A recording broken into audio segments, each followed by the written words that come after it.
You are watching Supa TV, OpenView, channel 150.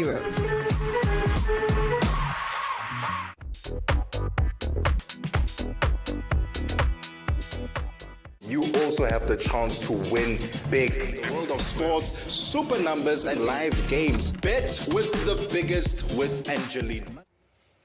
Well, it's time for us to bet with the biggest with Angelino Govender, our sports analyst and Supabets representative. Just wrapping up the week that was in the world of sports, but also what we can look forward to in this week's promos and also the sports. But also, guys, who were the big winners in the super numbers and the instant games? To tell us all about that is Angelino Govender. And a big welcome back to Supa TV. How are you doing today? I'm good, Temps. How are you doing? I am fantastic, man. Not a lot of big wins as we are used to in our super numbers and in our sports betting this week. Do you know why that might have been the cause that we didn't see? Like, you'll understand now when we go through the list of big winners. We didn't see any like six-figure winners this weekend, Ange. Yeah, it's probably because the closure of all the domestic leagues. Yeah. So, everyone just pushing the attention towards the Euros. And I guess you can't take your big, long shopping lists of multiples. So, it's going to, the wins are going to be smaller. Absolutely, but, yeah. Still, some decent winners, we still can't deny that there. No, definitely no. By no means am I saying that these wins were not to be, applauded. There were some big wins. Let's talk about them, Ange. Let's start off with the super numbers, and we're going to talk about the top 3 wins, starting off with number 3. Ange, who was it and how much did they win? Okay, Temps, now super numbers. As always, in our UK 49s, lunchtime, that seems to be our favorite market our users tend to play on. Yeah. A stake of 5 rand only, and our third biggest winner picked up 27,110 rand. Guys, I know I said it was not big wins, but turning 5 rand into 27,000 rand, that is quite a month change. Actually, I was going to say life-changing, but maybe it will help you out for like a month or 2 months. Either way, you have done well by placing a bet on the super numbers, especially on the UK 49. That was number 3. And who was our second biggest winner under super numbers?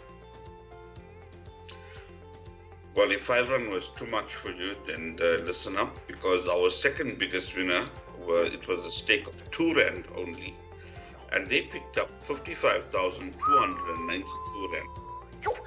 The thing is, it doesn't even say how many numbers they got correctly and bonus ball and all that stuff. But this was also the UK 49 guys at home lunchtime draw. 2 rand bet winning over 50,000 rand. Yes, it can be done. That 2 rand, I'm sure it was just sitting there in the car or in your pocket somewhere and they placed the bet. Congratulations. That was our second biggest win. And what was our biggest win?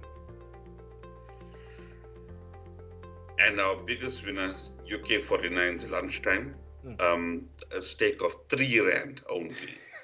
This person picked up 82,938 rand. Guys, 82,000 rand from a 3 rand bet. I don't know who needed to hear this, but maybe you now know how to place your bet. Not really know how to place your bets, but that you know that you can place a bet from as little as 2 rand, 3 rand, 5 rand, and you can have a massive payout and a massive payday that could change the rest of the month, potentially even the rest of the year.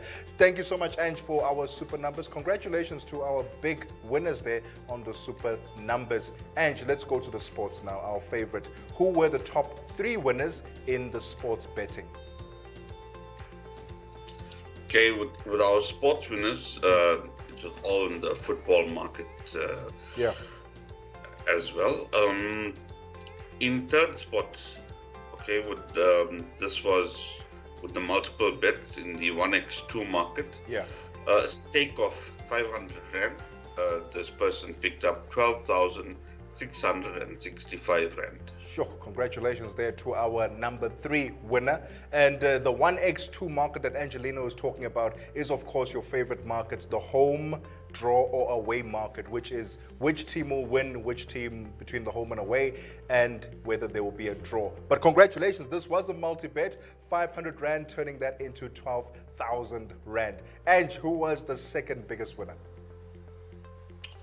Our second biggest winner, again in the multiple 1x2 market. Yeah. This time a slightly higher stake of 800 rand. Yeah. And the winner picked up 15,879 rand. Yeah. This one is a high roller, this one. And I can almost guarantee that they placed a bet on the multi-bets. It was probably not more than 5 or 6, Ange, because look at the stake that they made, 800 rand, and the payout of 15,000 rand. That means that they were playing it safe, wouldn't you say? Yeah, surely. They probably went with like 2 or 3 favorites, and yeah, that could. But I mean, you throw in 800 rand there as a high roller, so 15k is not bad at all. That's a massive return over there. Okay, let's go to our biggest winner this weekend then in sports betting. Okay, guys, and our biggest winner in the sports, this was a multiple, but it was the total goals market. Yeah. A stake of 200 rand, and this individual picked up 25,407. I tell you what, and I always stay away. No, well, that's me personally. I stay away from that total goals market personally because it's so difficult to predict how many goals will be scored at the end of any game. Like you can go, it's a lot safer than going for the correct score, as in how many goals the home team will have, how many goals the away team will have, and then to just say collectively how many goals will they both score. But I still think it's such a risky market to be placing a bet on. But clearly, when you get it right, it's a massive payday for you. Yeah, definitely, Tips. The odds on this year, they're lovely odds. But yeah, it's all a matter of getting it, because when we look at football matches and matches that we think are going to be a high-scoring affair, they end up a dull stalemate, goalless draw, and sometimes it works total opposite when we expecting like a dead rubber sort of game, but that's like open season, a massive 3-3 or so. So yeah, as we say, it's risky, but that's all part of the game. Well, those were our big winners there in the sports betting on Supabets. The biggest winner winning 25,000 rand from a total goals scored market. Right, Ange, I want us to quickly move over to our biggest win of the week. It did not come from the super numbers. It did not come from the sports betting. In actual fact, it came from instant games. Can you tell us a bit more about that one? Yeah, sure, Debs. The biggest winner, it did come from the instant games, which seems to be very popular, of course. Yeah. The actual game that was played on was the 40 Super Hot 6 reels. A stake of 600 rand, and this individual picked up 110,000. Guys, that's, you watch our show and you watch Supa TV. 40 Super Hot 6 is not a game that we ever play on instant games. Maybe Abu Vuyo and all the other presenters, but I have personally not played 40 Super Hot. Congratulations to our big winner last week in the instant games, winning over 100,000 rand from a 600 rand bet on the instant games. If you want to play with us, and perhaps we could be talking about you next week, all you need to do is SMS Supa TV to 30978 to start playing. Ange, thank you so much for those big wins. Let's talk about what happened in the world of sports this weekend. And we start off with the soccer in the Euro 20. Christian Eriksen, what happened there? There was such a dramatic collapse. It was quite scary there. What happened? You want to tell us a bit more about that one? Hey, Tibbs, we actually saw such an amazing opening ceremony, and a good win for Italy over Turkey on the opening day. And it was such a good start to the tournament, and then everything just came crashing down during the Denmark versus Finland game. Sitting here watching at home, my initial thoughts was, he picked up a slight knock during in-play. And that's when he just went to the sideline and, he was unconscious and went down. But then, clearly it just showed him, just collapsing to the floor. And, as I'm sure lots of the viewers at home, whoever's been watching, people have seen all the medical staff rushing onto the field, to administer whatever procedures needed to be. And, thankfully, Christian right now, he is fine, he's okay. However, when all of the news was filtering out about the medical reasons, and so that that could explain his collapse. The doctors themselves, they've gave him all clear. All of the tests have come back clear, and he was actually one of these strange situations, because as much as the game did go on, they did agree on the game to go on, because that's when they did hear that Eriksen's is in a stable condition and it's okay for them to go on. Just earlier, the news has come out that UEFA did make life a bit difficult for Denmark, issuing them certain ultimatums, and they were forced to finish that game, or they would have had to have an option of forfeiting the game with a 3-0 loss.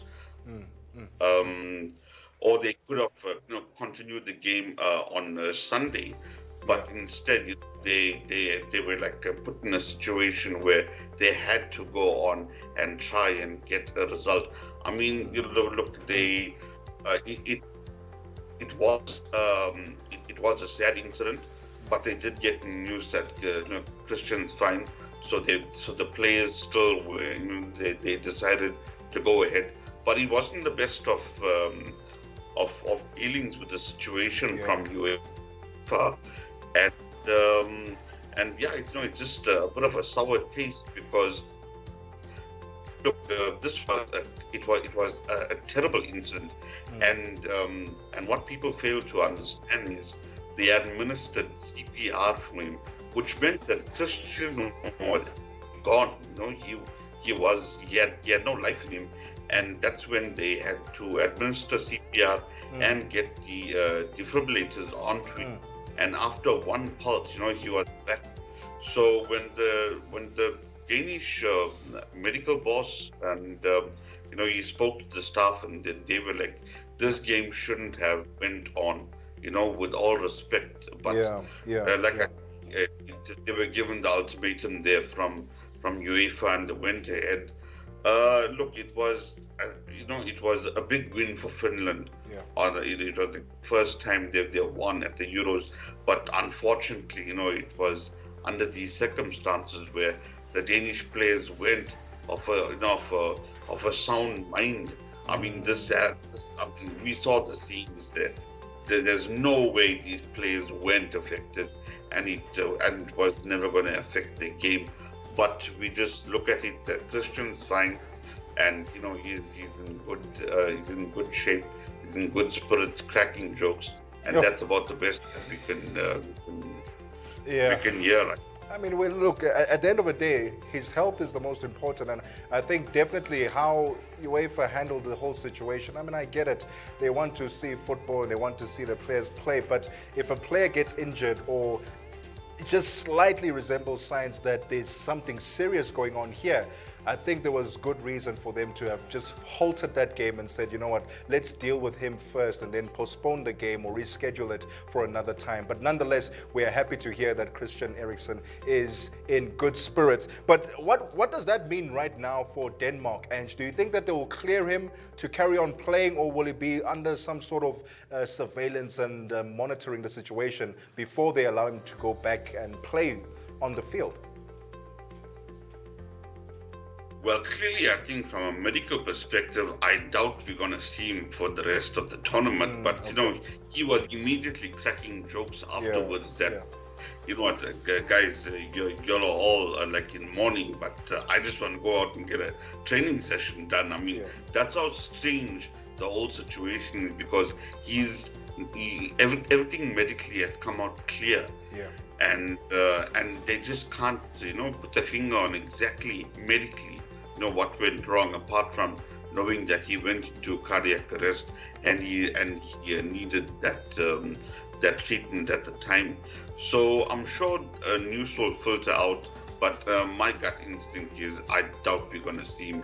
As a medical precaution, I'm sure they would want to keep him longer and monitor him closely.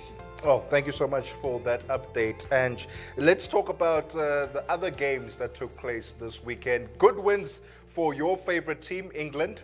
Good wins there for Belgium, Netherlands, and Austria as well. But I want to talk specifically about the England game, because you were not entirely happy that Sterling was a part of that starting lineup.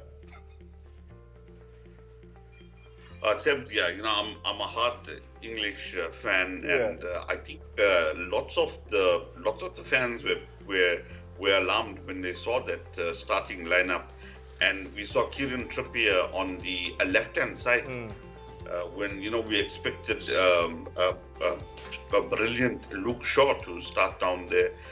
And also we saw the likes of Sterling there when we expected probably Marcus Rashford to start. And the questions were already coming in about Gareth Southgate and his selection. However, and now in hindsight, we look at it, Sterling got the goal, England got a good win. I mean, the first win of the tournament is so important, getting that three important points, that monkey off your back. And, so you're ready to, with little less pressure now. And, well, as a fan, I'm just glad about that.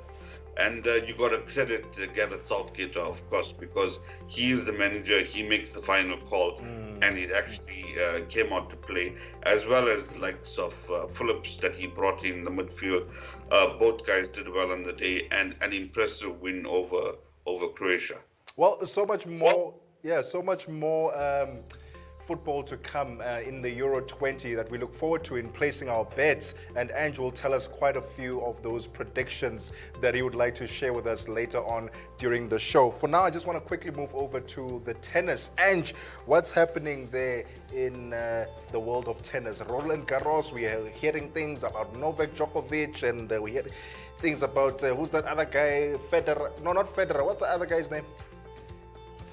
Nadal. So many things happening in the world of tennis, Ange. But what's happening right now between Novak Djokovic and Tsitsipas? Well, Tebs, it was such an amazing final. Novak is now on 19 Grand Slams.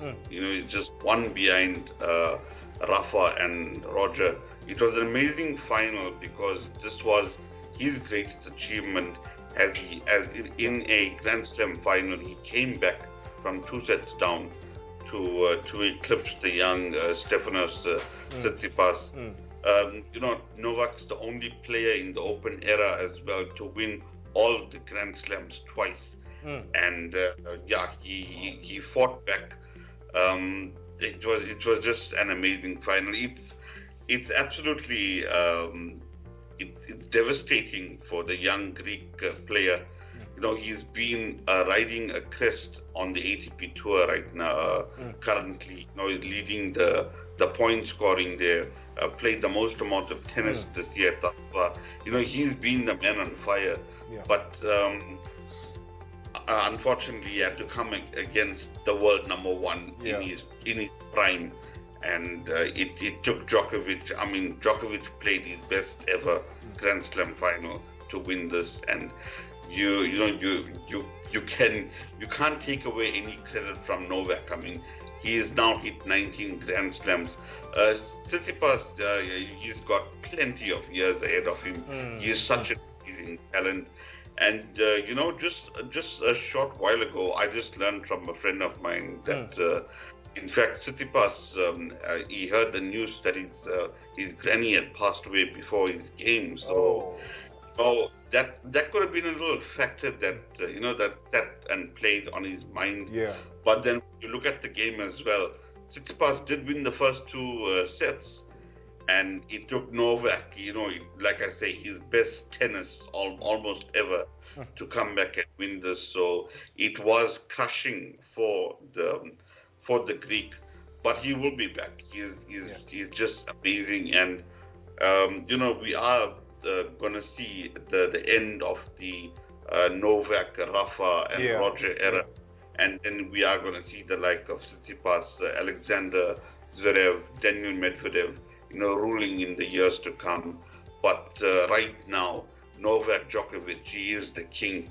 And you know what? He's going to be up there again, going for Wimbledon. And I'm going to say it now. If he wins Wimbledon, I think he's going to go on and win the US Open at the end of the year and get that elusive the Super Slam, as they call it. If anyone could do it, it has to be Novak Djokovic. I mean, this guy has been on top of the not table tennis, I was about to say the tennis rankings for the past couple of years, and he's been undefeated for most of the season. So if anyone can do it, it is definitely Novak, but congratulations to him winning his 19th championship there. Ange, let's talk about cricket. South Africa did something that was very unexpected.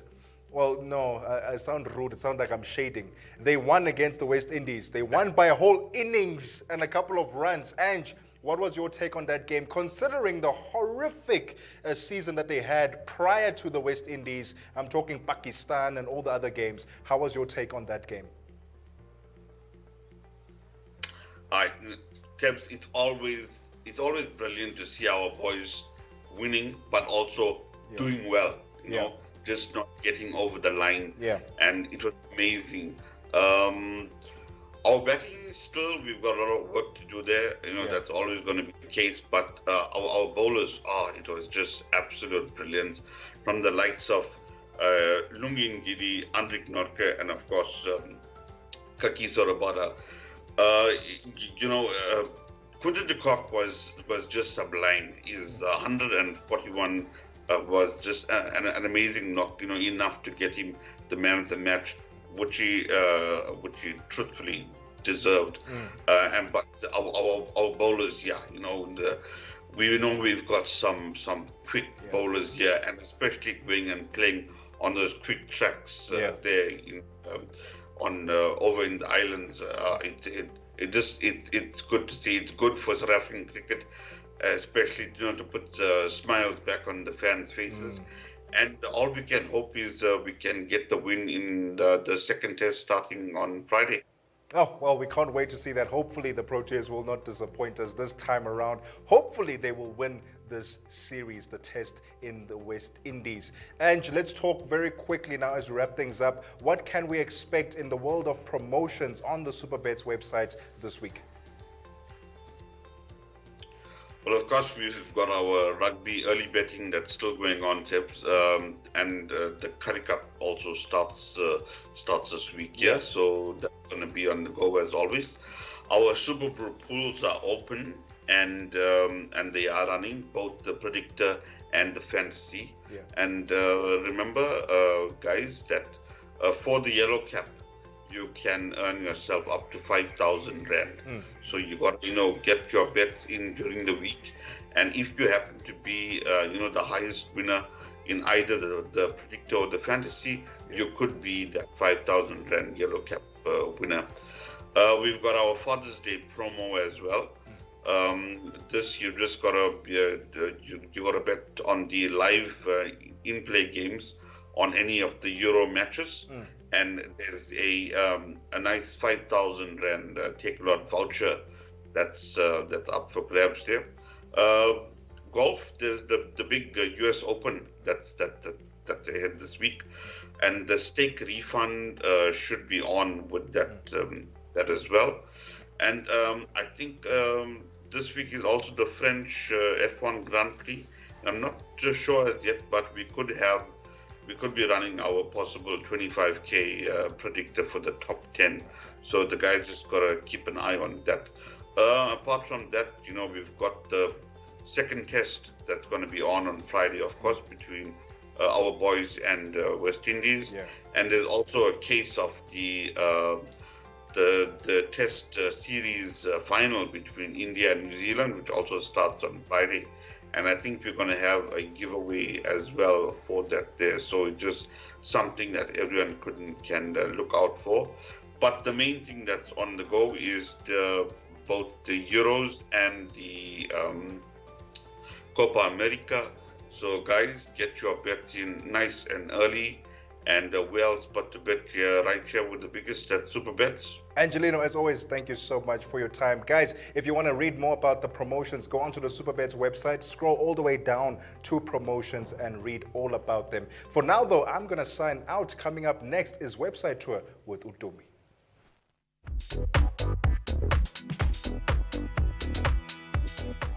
You also have the chance to win big.